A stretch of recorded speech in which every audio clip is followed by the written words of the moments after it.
Bismillahirrahmanirrahim. Assalamualaikum warahmatullahi wabarakatuh. Alhamdulillah wassalatu wassalamu ala Rasulillah la haula wala quwwata illa billah. Amma ba'du. Baik, apa kabar anak-anak Bapak semua? Ya, mudah-mudahan kita semua senantiasa dalam lindungan Allah Subhanahu wa taala dan terhindar daripada wabah yang sekarang sedang mengkhawatirkan. Dan tentu kita tidak boleh anggap remeh. Kita harus tetap disiplin mengikuti protokol kesehatan daripada pemerintah. Jadi kalau ke sekolah kita sudah dilarang, apalagi main-main di luar. Jadi anak-anak Bapak harapkan sekali lagi tetap kita waspada. Kalau memang perlu sekali untuk keluar, gunakanlah masker. Jangan hindari daripada kerumunan. Nah, itu aja.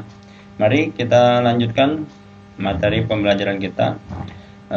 Minggu lalu kita sudah membahas tentang idgham ya. Jadi idgham itu terbagi tiga. Jadi ada 3 macam idgham selain idgham yang ada di hukum nun mati atau tanwin atau mim sukun. Nah, idgham yang ada dalam hukum nun mati atau suku atau tanwin itu kan ada idgham bi gunnah, ada idgham bila gunnah ya. Kalau di dalam hukum mim sukun itu ada idgham mutamatsilain ya. Nah, idgham mimi. Nah, itu. Jadi ini selain daripada itu idgham itu hakikatnya terbagi 3 ya, yang minggu lalu sudah kita bahas. Nah, itu diulang-ulang kembali yaitu idgham mutaqaribain, idgham mutajanisain, dan idgham mutamatsilain. Nah, itu diulang-ulang supaya semakin paham dan praktekkan dalam membaca Al-Qur'an. Nah, hari ini kita akan membahas lanjutan daripada pembahasan minggu yang lalu, yaitu berkaitan dengan bagian ke-11 ya. Jadi yang ada buku tahsinnya atau TQ-nya, boleh dibuka bukunya di bagian ke-11 pembahasan kita, yaitu pengertian mad dan qasar. Nah, ini anak Bapak harus perhatikan ya. Jadi kita masih bagian ke-11 pengertian mad dan qasar. Jadi dalam membaca Al-Qur'an itu 2 ini sangat mempengaruhi ya. Jadi kalau kita tidak tahu, tentu bacaan kita akan berantakan. Keluar daripada kaidah yang semestinya harus diucapkan. Baik, anak-anak Bapak, kita langsung saja. Mari kita mulai pembelajaran kita pada hari ini dengan mengucapkan lafal basmalah. Bismillahirrahmanirrahim. Kenapa? Karena setiap yang baik jika tidak diawali dengan basmalah, maka itu nanti menjadi kurang berkah atau terputus ya. Nah, jadi kalau kita mengucapkan basmalah, insyaallah kita bersambung dengan Allah, yaitu berkahnya senantiasa tercurah limpahkan kepada kita semua, dan mudah-mudahan kita mendapatkan ridho Allah. Baik, oke. Nah, yang pertama itu pengertian mad ya, mad dan qasar. Nah, ini perhatikan bagian A, itu pengertian mad dan qasar. Nah, mad arti secara bahasa adalah panjang. Jadi mad itu ingat panjang ya. Dan qasar itu menurut bahasa adalah pendek atau tertahan. Jadi mad panjang, qasar pendek. Jadi ingat ya, mad itu artinya panjang, qasar artinya pendek. Nah, yang dimaksud dengan mad menurut istilah ini, perhatikan kursor Bapak ya, memanjangkan bunyi huruf-huruf tertentu. Jadi memanjangkan bunyi huruf-huruf tertentu, bukan memanjangkan hurufnya ya, tetapi bunyi huruf. Nah, jadi memanjangkan bunyi huruf tertentu. Nah, ini mad. Nah, sedangkan qasar menurut istilah adalah memendekkan bunyi huruf-huruf tertentu. Jadi kebalikannya. Tadi ya, ini panjang, ini pendek. Ini memanjangkan bunyi huruf, ini memendekkan bunyi huruf ya. Jelas ya sampai di sini? Jadi ingat, mad artinya panjang, qasar artinya pendek. Kalau ditanya secara istilah, mat menurut istilah adalah memanjangkan bunyi huruf-huruf tertentu. Qasar menurut istilah memendekkan bunyi huruf-huruf tertentu. Mudah kan? Ya, tinggal diulang-ulang. Nah, kemudian huruf-huruf mat. Nah, ini perhatikan huruf-huruf mat ya, Nak ya. Jadi mat itu ya kalau disingkat ya alif waw ya, awi bisa ya. Atau ya iu boleh ya. Wia boleh ya, pokoknya suka-sukalah. Yang penting ingat pondasinya alif atau waw, ya dan alif. Ini tanda panjangnya. Waw, ya, alif ya. Yang pertama huruf waw. Huruf waw itu huruf wawnya sukun mati. Tahu ya tanda sukun ya? Nah, nanti ada contohnya. Jadi apabila ada waw sukun mati yang jatuh setelah harokat domah. Jadi kalau ada waw mati sebelumnya berharokat domah itu dipanjangkan 2 harokat nama ya. Ini contohnya. Lihat ya. Di sini ada waw mati kan? Nah, ini tanda waw sukun. Perhatikan kursor Bapak ya. Ini wawnya sukun. Sebelum waw ada huruf yang berharokat domah. Nah, ini yang dimaksud dengan ada waw mati, ada huruf waw mati yang jatuh setelah harokat domah. Jadi ada huruf yang berharokat domah sesudahnya ada waw sukun, atau waw sukun sebelumnya didahului oleh huruf yang berharokat domah. Jadi alimu, ini kan alimu, mu. Nah, ada waw mati jadi panjang alimu. Nah, gitu ya, 2 harokat alimu. Nah, beda. Kalau alimu salah ya. Jadi harus dipanjangi mu-nya. Kenapa? Karena ada waw sukun. Nah, ini banyak sekali dalam Al-Qur'an atau di buku bahasa Arab kamu ya, yang kita baca itu pasti banyak sekali kita temukan ini ya, huruf huruf waw mati yang jatuh setelah harokat domah. Jadi alimu. Nah, gitu juga sama ini, ada huruf waw mati sebelumnya ada huruf ro berbaris domah. Nah, ini domah ya, nampak ya. Nah, ini domahnya. Jadi zakaru ada waw mati jadi panjang zakaru. Nah, zakaru ya. Ini alif ini ya tidak termasuk ya, kita fokus kepada ini ya saja, ini tanda jamak ya. Zakaru. Ini juga sama, zolamu, ja'alu. Nah, ya. Boleh ditambah nanti di misalnya di tengah ya. Kita tambah. Misalnya apa, kita contohkan lagi yang ada depan ya, nuhiha, ya, nuh aja ya.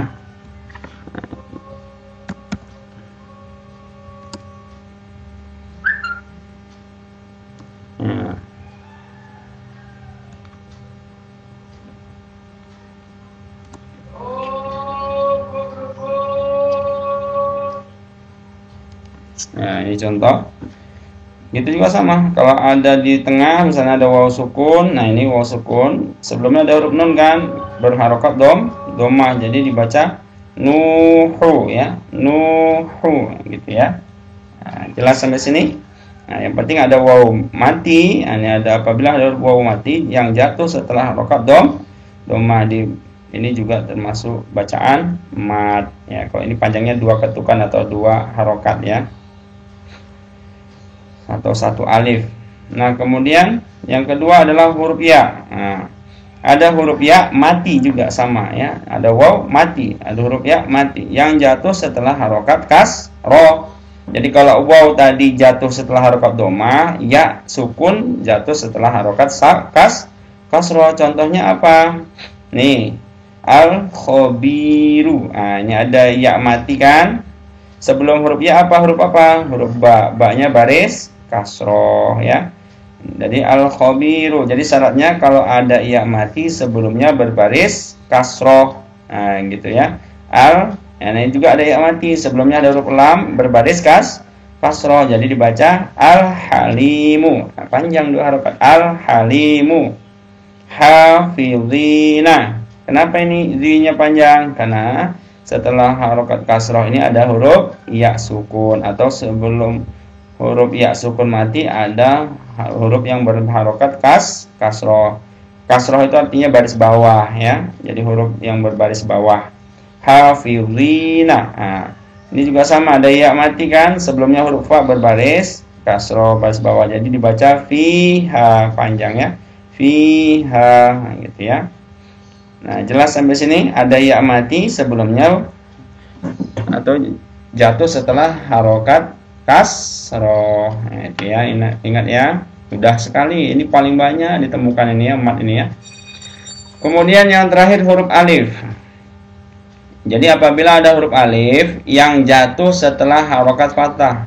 Loh Pak, huruf alif kok nggak ada matinya? Ya, alif itu memang selamanya tidak menerima baris ya, ya. Jadi kalau ada alif itu selamanya tidak menerima baris.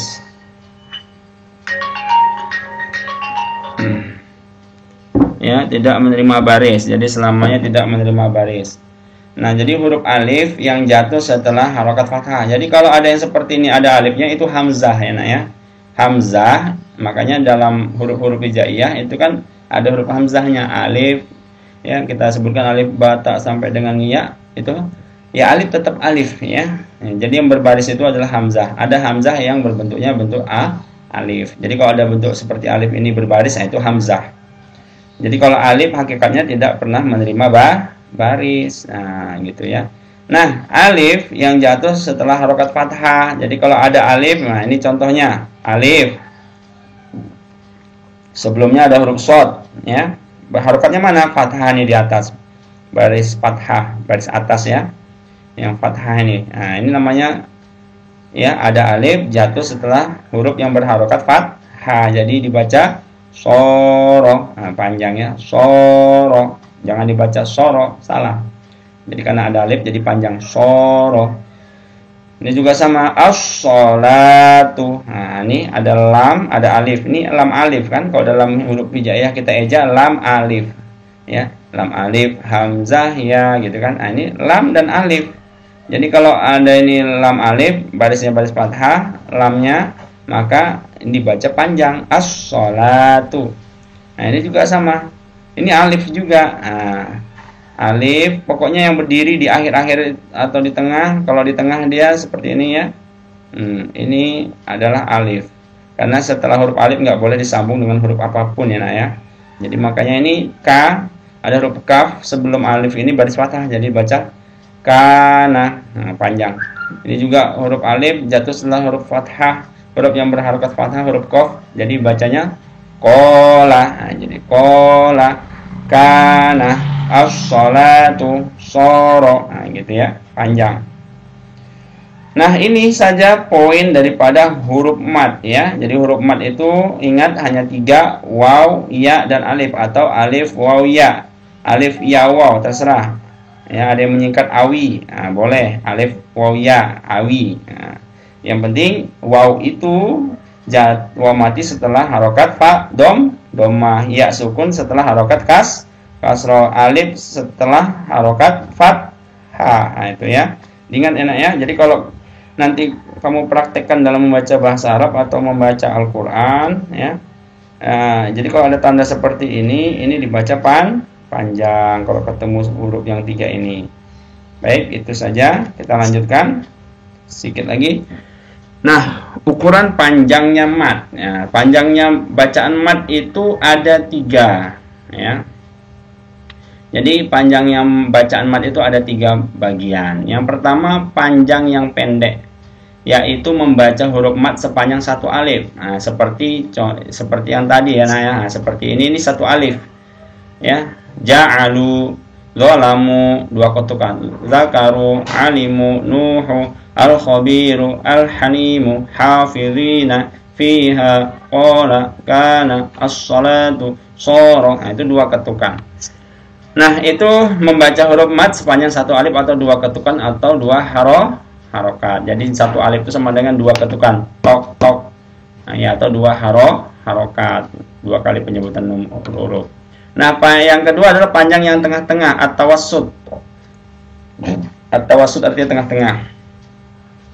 yaitu membaca huruf mat sepanjang 1,5 alif. Berarti kalau 1 alif 2 harokat, setengahnya 1, berarti 3 ketukan atau 3 harokat. Nah, gitu ya. Biasanya ini bacaan idgham, ya, gunnah, idgham, nah itu ya. Nah, kemudian panjang yang panjang. Ini atul, yaitu membaca huruf mat sepanjang 2,5 alif, seperti mat wajib muttasil itu 2,5 alif ya, ya, atau 5 ketukan atau 5 harokat. Nah, atau 3 alif, nah, seperti mat alif sukun, mat lazim musaqqal kilmi, nah itu 6 ketukan. Nah, ini paling panjang ya. Contohnya misalnya alif lam mim. Nah, itu dia 6 harokat. Nah, ya. Jadi ini adalah bagian atau 3 bagian ya daripada panjangnya bacaan mat ya. Jadi ada yang panjang yang pendek ya, itu 1 alif atau 2 harokat. Ada panjang yang tengah-tengah atau tawasud, itu 1,5 alif atau 3 harokat. Dan panjang yang panjang itu 2,5 alif sampai 3 alif atau 5 harokat sampai 6 harokat. Nah, ini dulu ya. Nah, insya Allah nanti di pertemuan yang akan datang kita akan bahas ya lanjutan daripada pembagian mat ya. Jadi nanti mat ada macam-macam. Nah, ada mat far' ya, ada mat asli, ada atau mat far'i ya, mat asli, mat far'i, cabang daripada mat. Nah, itu banyak nanti. Tapi yang penting ini dulu kita bahas. Insya Allah nanti pelan-pelan anak Bapak bisa memahaminya dengan baik ya. Jadi intinya tadi yang ini yang sangat banyak ditemukan di dalam membaca Al-Quran atau dalam ngaji kamu, baik kibar maupun Iqra atau Al-Quran, itu pasti banyak menemukan ini anak ya. Jadi yang sudah kita pelajari ini jangan sampai lupa, tolong dipraktikkan dengan baik ya, supaya ingat selalu ya. Itu saja yang dapat Bapak sampaikan. Syukron ala ihtimamikum. Terima kasih atas perhatian anak Bapak semua. Ya, jika ada pertanyaan boleh dimasukkan dalam kolom komentar yang masih belum paham ya. Boleh nanti dipertanyakan. Nah, itu aja. Syukron ala ihtimamikum. Mohon maaf atas segala kekurangan. Wallahu muwaffiq ila aqwamit thoriq. Wassalamualaikum warahmatullahi wabarakatuh. Baik, anak Bapak yang berkenan untuk mendukung channel Bapak dipersilahkan, mudah-mudahan dengan cara apa? Subscribe ya, itu ada tombol merah ya biasa di bawah, itu di subscribe di YouTube ya, supaya cepat ini ya menyebar. Nah, kalau bagus channelnya silahkan di like, dan kalau ada yang dipertanyakan atau kritikan boleh di komen untuk bisa lebih baik lagi. Dan kalau ini channelnya bermanfaat, banyak membantu orang untuk memahami ya daripada tahsinul Quran, silahkan dibagi kepada rekan sahabat semua ya. Baik, itu aja, sampai jumpa lagi, dan mudah-mudahan anak Bapak semua sehat selalu, kita semua dalam lindungan Allah Subhanahu wa taala dan mendapatkan ridhonya. Amin amin ya rabbal alamin.